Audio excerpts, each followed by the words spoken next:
We live with many thirsts: a thirst for money, success, great relationships, and validation. Hello and welcome to Excellent Living with Cheryl Martin. I'm Doris McMillan.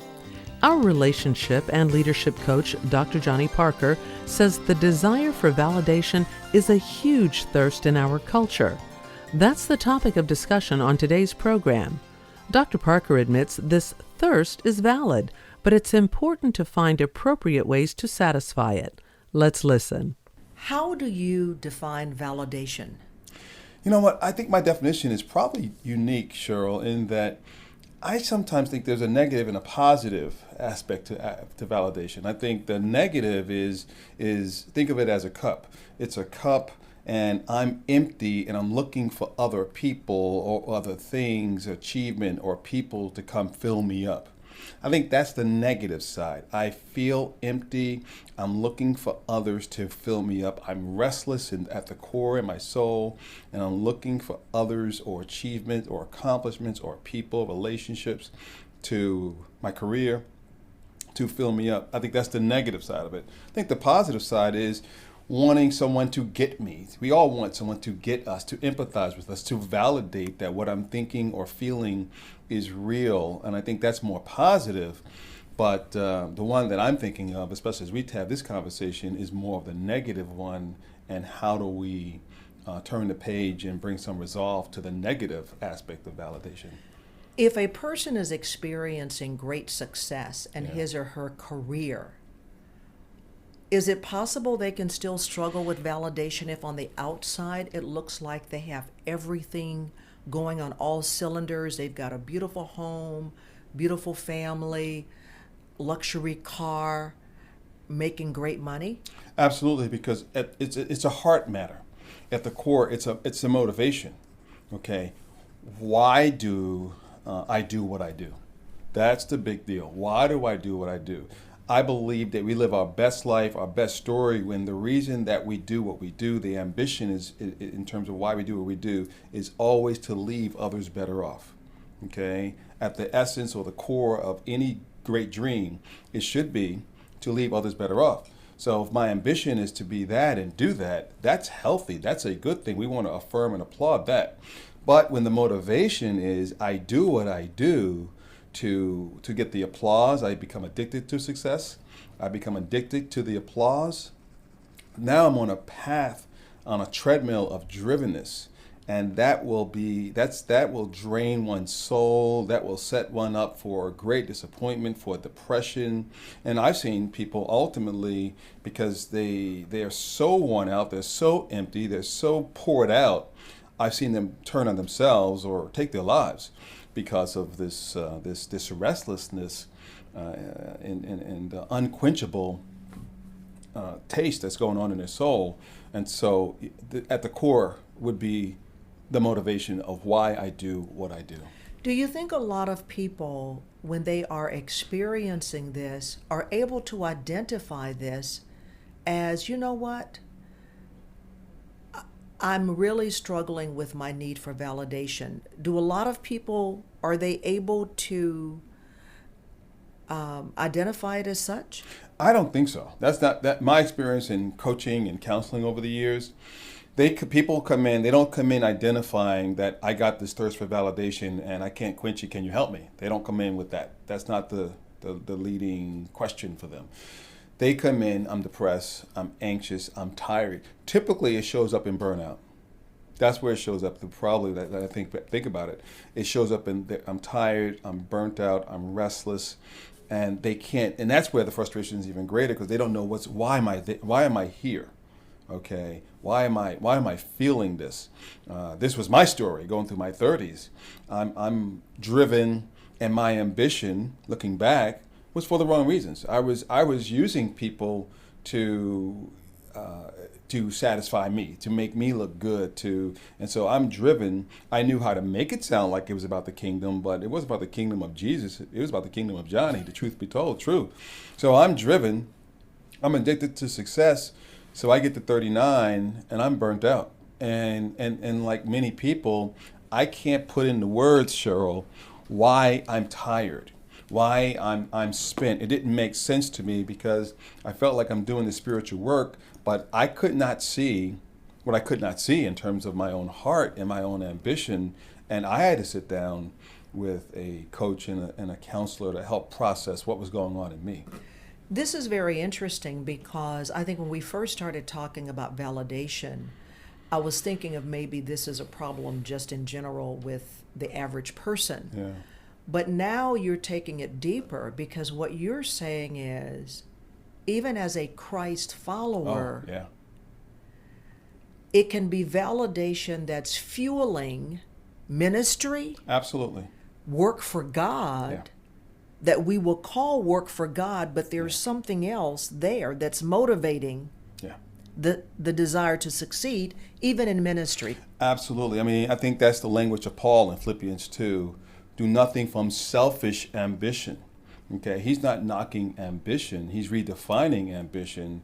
And so when God has to tell us don't do something, it's because that's our propensity to do it. If it was natural not to do it, he wouldn't have to tell us. So we all have a propensity, inclination toward selfish ambition. Then it comes back to the heart and the motives. And because I really believe that much of what's happening in our culture, the thirst for validation is so strong because there's so much brokenness. So I'm trying to, instead of surrendering my story, my heart, my brokenness to the Lord, I'm trying to put Humpty Dumpty together myself. I'm trying to put myself together, trying to satisfy this soul and matters, which ends up what I call soul abuse. When we don't satisfy, only God, as David says so well in Psalm 62:1, my soul finds its rest in God alone. Took me years to really be okay with that and to really know the truth of that. But that is so true. This is true in marriages. I've sought to get it from my wife. I remember we were out at breakfast some years ago at Bob Evans, and we're reading a passage in Psalm 33:22, which David says, my soul finds rest in you alone, in your endless love. In your endless love does my soul find rest. I said to Leslyn, honey, this will never be true of us. We don't have endless love, okay? Only his love is endless. We don't have faithful love. I fall short. Marriage is messy. You can't ever say you will find rest in my endless love, because my love is imperfect, and so is yours. And so, because of our brokenness, and even as Christ's followers, it's easy to look and use ministry to get the brokenness needs met. And validation sets us up. When I go give a talk and I'm wondering, how did I do secretly? Am I more concerned about whether or not I impacted people, or am I more concerned with whether or not they were impressed? And I can't tell you how many times I've gone to bed at night after speaking somewhere, Cheryl, and I'm troubled because I know, looking back, I sought to be more impressive than impactful, and that bothers me. I mean, it is so convicting, and I'm not sure it ever goes away. I think what happens is we as we mature, we become more aware. But I think it's going to be I think it's a battle until we go see the Lord. You have said so much that's powerful. Let's go back to the Philippians 2 example, because I have seen that verse and have read that verse many, many times. How do you define selfish ambition versus healthy, God-honoring ambition, so we will know the difference between the two? Sure. So I believe selfish ambition is when it's the kingdom of Johnny, kingdom of Cheryl, when there's a drivenness and our motives are really about us. It's really about, and it's there because there's restlessness, there's a lack of peace, there's and I believe all of that is wrapped up in the whole selfishness piece. As you talk about this, Johnny, let's approach it from this way, and I think this will help listeners understand this. if you could put it in the context of ministry, let's say you are a pastor teacher, you are a teacher. So give me an example of an assignment or something in your role as a pastor teacher of what it would look like if you have an assignment that would clearly say selfish ambition versus something similar that would be a God-honoring ambition. You see what I'm saying? So we can clearly see the difference. So we can understand, because in this case, you're doing work, quote, unto the Lord, or it's spiritual work. Sure. And here's the thing. I don't know if I can cut it that clean if it's just pristine that way. Sure. I think it's messy because it's heart stuff. So I'll go back to when I wrote my first book. I wrote the Blueprints for Marriage. Now it's called Renovating Your Marriage. I was going in and out on that. I was going in and out. I knew.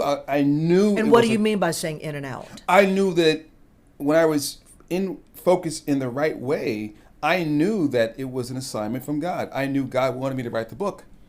So there were times my heart was pure as pure can be and aligned with God's call to write the book. But then there would be times there would be selfish ambition of, man, the what ifs of, wow, I'll get the chance to travel and wow, they'll call my name, Johnny Parker, and he's the guy who wrote the Blueprints. What if it becomes a New York Times bestseller? David, Jeremiah 45:5 says, do you do great things for yourself? I think not. So that's what I mean. I knew it was an assignment from God, but it would be times my heart would be as pure it can be as possible in terms of being aligned with the right motivation.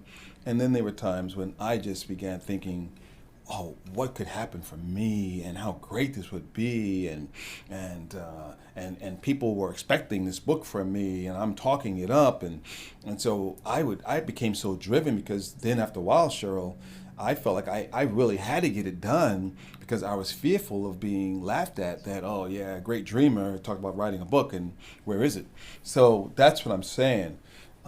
Now I'm learning to really get more and more honest with my heart and pray David's prayer, search me, oh God. Because that's what I was going to ask you. Yeah. If you were doing that today, what would be different? How would you approach it? Oh my gosh, it's so freeing to be on this side of the bridge. And it's that I spend a lot of time outdoors. I love the woods. That's where my soul catches its breath. Out in the woods, out in creation. I love being out there. There's a stream and woods near my home, and that's a staple prayer for me. It's standard. Search my heart. I have to. I can't trust my heart. And search me, oh God. Later on today, I have a group of men that I meet with once a month, just to have a heart check, to talk about motives, to talk about the things of the heart. I need that. Every leader, every life, whether you leader or not, we all need that, male, female. It's a heart matter at the core. He says, I desire, Psalm 51:6, he desires truth in the innermost parts. So the prayer of David, show me me, is how I paraphrase it. Show me me. It's a spiritual MRI. Search me, know my heart, know my motives, lead me in the way of life. So that's the difference today for me. That was Dr. Johnny Parker, a leadership and relationship coach. You're listening to the weekly broadcast, Excellent Living with Cheryl Martin. To learn more about this program, visit excellentliving.org. That's excellentliving.org. Johnny and Cheryl are discussing the topic, thirsty for validation. How do you quench this thirst? Now, back to Johnny and Cheryl. Is it possible to confuse validation with affirmation? Yeah, see, again, on the negative side of validation, going back to the definition that I gave, the one of an empty cup, and I'm so needy, and I'm looking for people, accomplishment, achievement to fill me. So I'm constantly having to have the attaboys in order to feel okay. And the setup with that, of course, is you have to always keep going to that fountain to get your thirst solved. I think affirmation is in my estimation is a healthy word, because to me, affirmation is you already are clear about the cup in terms of who you are, your identity, your gifts, making surrender a regular part of your life. And what affirmation is, other people coming alongside affirming what's already true, affirming how God is using you. Hey, your book really spoke to me, and affirming what's already true. I'm not looking for you to fill me and tell me how great I am. The word that you just spoke or the coaching you just provided. People are coming alongside affirming what's already there. But you're not thirsty for it. I'm not thirsty for it. Because you don't see a negative to affirmation. I don't see a negative with that. I don't see a negative. I don't see a negative with affirmation, not at all. The reason why I'm wondering if we are using them wrongly, I think especially for single women, let's say there is a thirst in a single woman's life and she has gone through a time of rejection, or she's been waiting for a long time for the right person. Right. And a guy comes along and she would say, wow, he really affirms me and he really thinks well of me and thinks I'm wonderful. And he's actually feeling that tank. And let's say he was an imposter.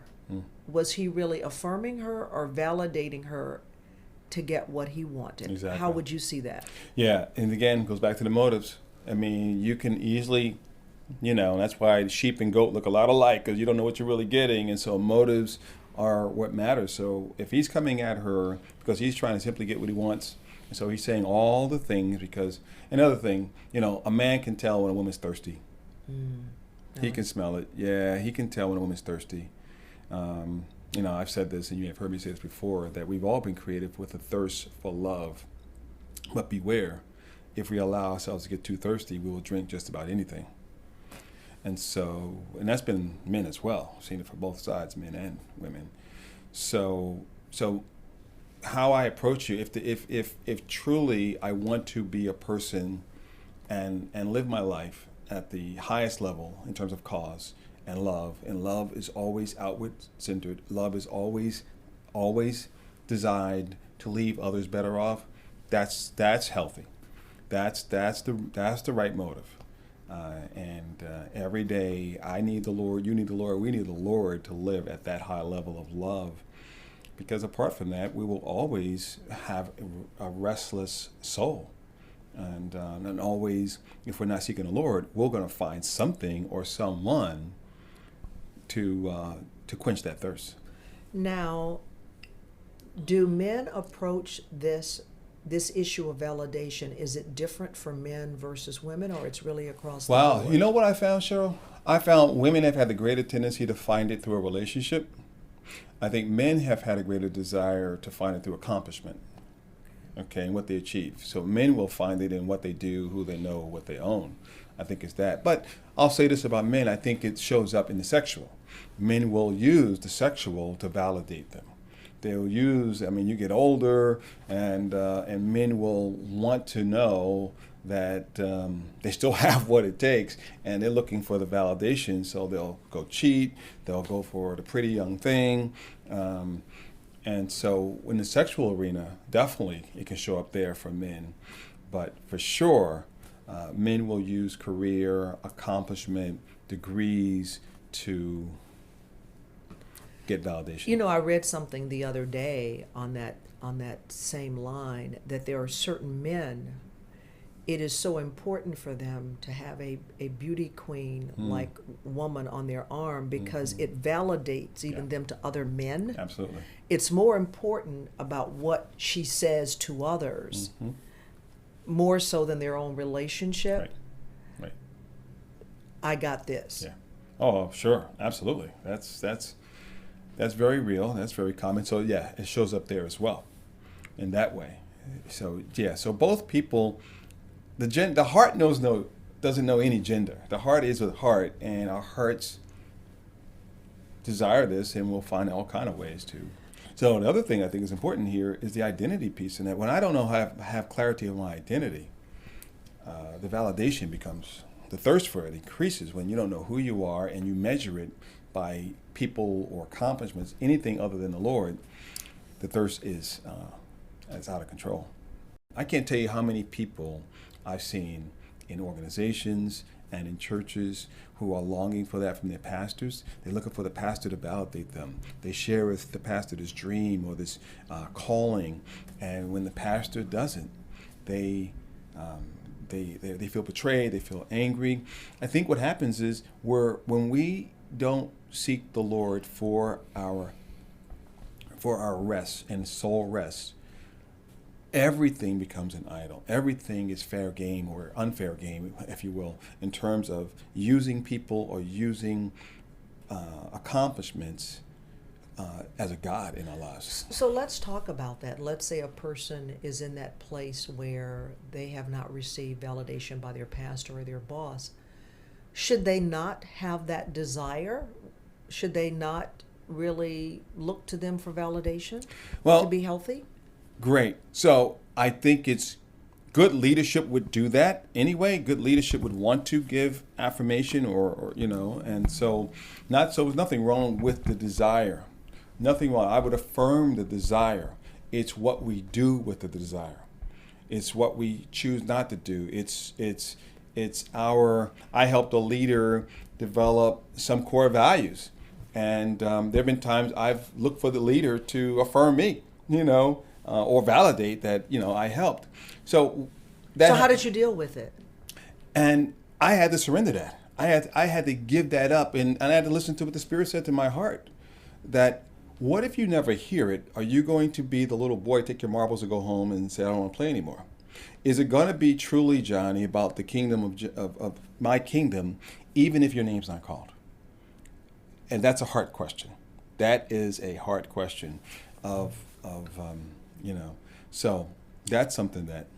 So Johnny, how do we quench this thirst for validation? I think first, Cheryl, we have to be aware and acknowledge what's going on in our heart, what's going on in my soul. That's so important. I love the words of what Paul says to Timothy in 1 Timothy 4:16, watch your life and your doctrine. We're pretty good about watching our doctrine, but how do we watch our life? It's Solomon's words, guard your heart. We have to monitor, guard our heart, be aware. But this is not going away. I don't believe this is ever going to go away until we're with the Lord. So we have to be aware. We have to acknowledge. That's the first thing. Secondly, we have to regularly check our motives. Check our motives. Do I want to impress or do I want to impact? Do I want to impress or do I want to impact? I have to live with that. Thirdly, we need a supporting cast of people in our lives who we give permission to hold us accountable, that we can share and they have permission to check us, to see, hey, were you aware when you said that, when you did that? That happened with me. Going back to when I wrote my first book, dear friend of mine, we're at Starbucks, and he just says to me, he says, are you aware that when you're talking, you're constantly referring to yourself in your book and what you're doing? I was thirsty for validation. I wanted people to think. That was a dear friend. Yeah. How did you take it? Painfully. Faithful are the wounds of a friend. Let's be honest. Faithful are the wounds of a friend, deceitful are the kisses of an enemy. And we rather be kissed than be wounded. But that was a good wound that served me days, months, and years to come. And so we have to have a supporting cast that can check us, we can be honest with about the stuff of our heart. And as we've been saying, we have to regularly let God be the lover of our soul. That's we just do. I have to find, even if you're married, single, it doesn't make a difference. God has to be the lover, and for me, I purpose to pray Galatians 2:20 every day. I'm crucified with Christ. It is no longer Johnny who lives, but Christ lives in me. And the life that I live by faith in the Son of God who loved me and gave himself for me. So it just sets my heart on a trajectory toward kingdom ambition. But still got to check my heart throughout the day, and it's too many times still when I've gone out to do ministry and I've come back and said, I was really trying to get validated there. I really sought to be impressive and not impactful, and that bothers me, and I'm glad that it does, and I hope it never stops bothering me. So I think those are the things that can help us. This has been great, and I love what you said. This is an ongoing area that we have to constantly check. Yeah. Because does it ever go away? I don't think so.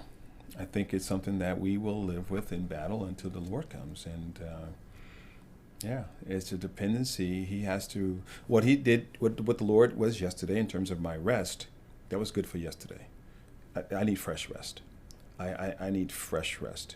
And this has been, Cheryl, this has been a huge deal in my life, because I've gone trying to find it, in education and accomplishments and in my marriage, and feeling like, you owe me this. I'm a good man. You're supposed to fill me up and validate me. And God has had to show me that no, you're making her God. You're making ambition a God. Your motivation. You want to get validated. They didn't say amen enough in the sermon, so you're bothered. You're thinking, how did I do?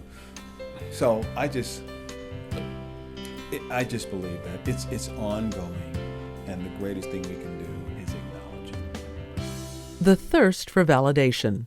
It's legitimate, and it's important to quench it in the proper way. Thanks so much, Dr. Johnny Parker, for your insights. Johnny is a trained marriage and family counselor with a doctorate in leadership. You can learn more about him when you visit his website, johnnyparker.com. That's johnnyparker.com. This broadcast comes to you weekly to empower and enrich you with practical teaching and enlightening interviews. To learn more, visit excellentliving.org. That's excellentliving.org. Why not encourage a friend to tune in again next time to Excellent Living? That's doing life God's way.